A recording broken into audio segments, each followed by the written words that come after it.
Well, it all makes sense to me now. I have seen the light. Homeowners, even though it may seem like this video is not relevant for you, I think it's an important video for you to watch because it'll help you understand what your contractors are up against when they're trying to deal with your insurance company. There's a disparity between where the insurance company is for the cost of replacing your roof and where your contractor is when it comes to the cost of replacing your roof. Like I say, homeowners, I think it's going to be helpful for you to watch this video. So previously, when an adjuster would tell me that the ridge shingles and the starter shingles were included in what they call their cut and waste factor, that was beyond my ability to understand how they thought that that was possible. Now, I see why they think that you can do that. Let's talk about that. Now, adjusters, I know that most of you are good people. Most of you are nice. I've worked with a lot of you, and I can honestly say that you're generally nice people. But I also know that your hands can be kind of tied by your company's policies. And I understand that when you're trying to help somebody, that those company policies can lead you to make some bad decisions, or that a lot of you just don't understand the process of installing a roof. What does it take to install a roof? What are the components of a roof system? What are the items that are necessary to be used when installing a roof? So let's talk about two specific examples in which adjusters oftentimes just get it wrong. And like I said, it may not be the adjuster himself or herself. It may be the company policy that dictates this, but these are two examples where insurance companies or adjusters just get it wrong. And like I said, homeowners, this impacts you because it affects the total value of your insurance claim for your roof replacement. All right, so the two examples where adjusters and insurance companies get this wrong is on a product called Ridge and a product called Starter. These are both asphalt shingle products that are required by the manufacturer to be used when installing a roof. But let me tell you why insurance companies and adjusters get it wrong with Ridge and Starter. All right, so I told you at the beginning of this video that I have seen the light, right? Well, here's what made me see the light. So I recently met an adjuster on a roof to discuss the scope of work for the replacement of that roof. Now, this was a roof that we had replaced back in 2016, so I knew all the components that were on the roof. I knew what made up that roof system. So on that roof, we'd installed a dimensional shingle, just like you can see on this roof that I'm on right now, along with its corresponding Ridge product, as well as starter shingles on both the eaves and the gable ends, which are also called the rake edges. So when the adjuster and I were on the roof, the starter on the rake edges was clearly visible, so I pointed it out to him. I told him, we installed starter on the eaves and on the rakes. Since this homeowner has a replacement cost value policy, that means that the insurance company should pay to replace what's on the roof if it's a roof replacement. And predictably, he told me that his company doesn't pay separately for Ridge or Starter, but they include it in the waste factor. Now let me explain what that means for those of you that don't understand. So there is a cut and waste factor that gets built in to the roof replacement. So when you have to install a new roof, you measure the roof and it comes up to, let's just arbitrarily pick 2,500 square feet. But then there's a waste factor that gets applied to that for the fact that you're cutting shingles and you can't reuse those shingles and those get thrown away. Oftentimes, a standard waste factor is 10%. So that means they're factoring in that 10% of that 2,500 square feet of shingles is going to get wasted. So they add that 10% onto the claim. So instead of 2,500 square feet, you would have 2,750 square feet that gets installed. So what he's telling me is that the starter and the ridge are being factored into the cut and waste.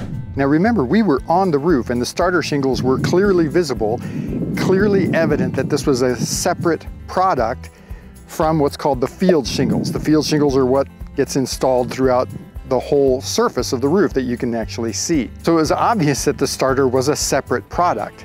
So I made a point to tell him that you can't use dimensional shingles as ridge and starter. They're completely separate products and they have completely different costs, and they're actually more expensive than the standard field shingles. You know that, right? Well, his response was completely surprising to me. I'd never heard an adjuster tell me this before.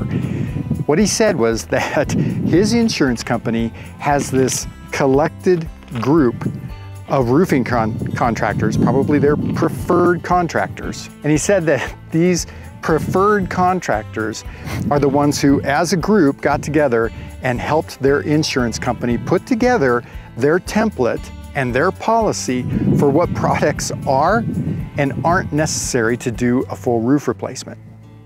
And that this group of preferred contractors told his insurance company that you can use a dimensional shingle as ridge and starter.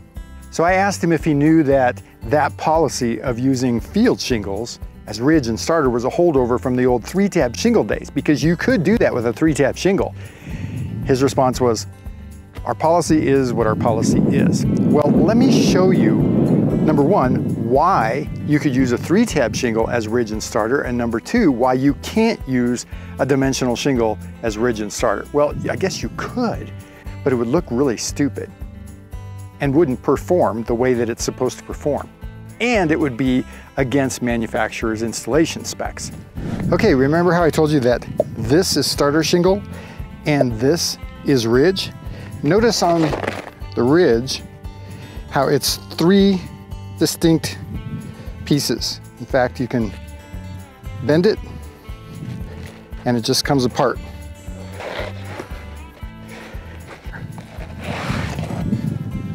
Just like that. This is a 3-tab shingle. Notice how much it looks like the ridge product? So a 3-tab shingle can be used as starter because instead of just installing it whole on a roof like this, all you do is cut the tabs off, and then you've got this piece to use as the starter shingle. So instead of using a dedicated starter product like this,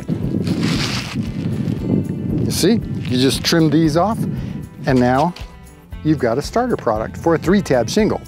And for ridge, all you do is cut these into 3 different pieces, and now you've got a product that you can install on the ridge of your house.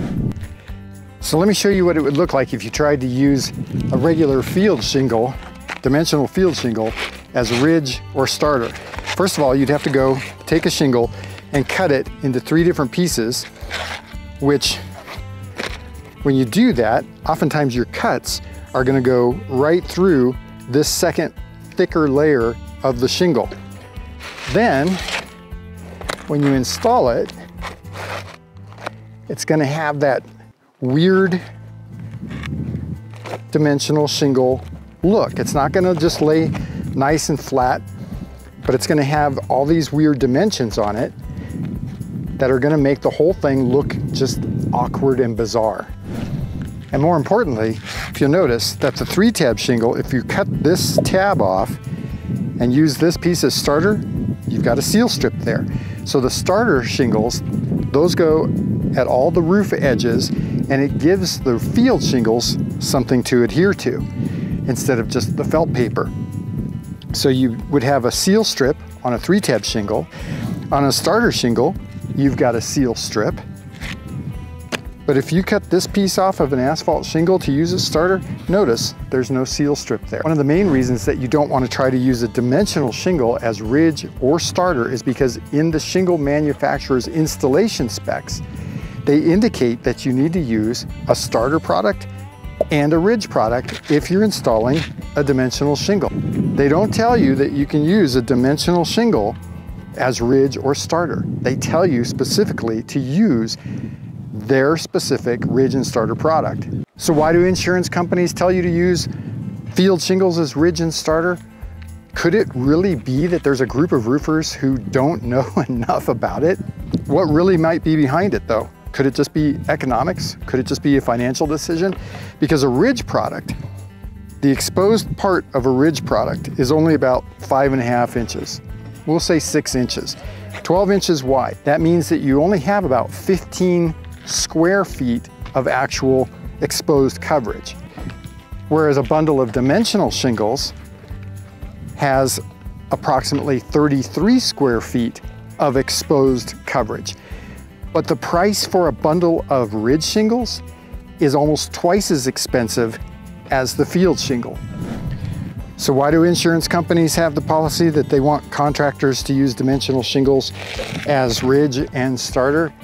Well, I have to believe that it's probably more of a financial, more of an economic decision than anything else. It's certainly not a practical decision, and it certainly doesn't follow the manufacturer's install specs.